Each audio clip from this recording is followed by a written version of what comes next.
Yeah, I think there's great room for optimism on a couple of counts on climate change, which affects every nation on the planet. The U.S. and China now, the two biggest emitters of greenhouse gases, are taking the lead in advance of an international conference on the issue.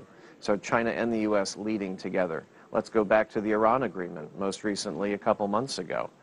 China was a key player in that, along with the United States, and trying to tackle problems with North Korea as well. So in each of these areas, the U.S. and China have demonstrated, as the leaders are saying, that when they're together on something, they can really move the world in a very positive direction.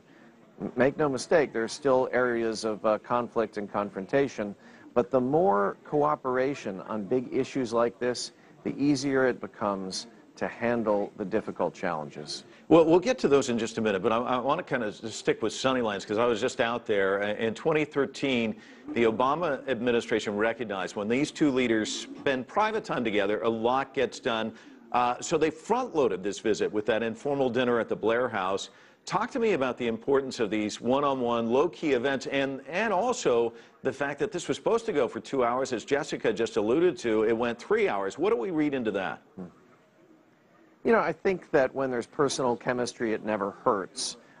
These are two people that really have immense challenges on their plate every day, so they can relate to each other once those barriers come down and they can interact. And they can probably identify with each other at that level, much like two presidents from a different party know the challenges of that job uniquely. But that said, there's hard work that goes on behind the scenes on a continual basis. There's a strategic economic dialogue, military-to-military contacts.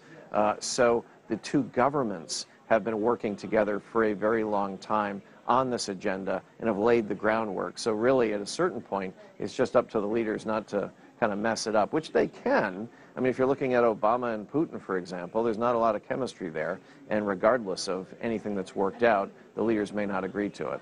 And Scott, let's talk. I've talked to politicians here in Washington, D.C. who go into great detail about how you get deals done. You start with that small circle, the area where they can agree, and obviously climate change seems to be the case with these two countries, and then you kind of move the circle out and try and find some agreement in the stickier areas. We've talked about cybersecurity, South China Sea. There's obviously disagreements on that. There's going to be some frank, kind of blunt conversations going on between these two leaders. What's going to happen there, do you think? Well, you know, Mike, at the end of the day, this relationship between the U.S. and China is too big to fail.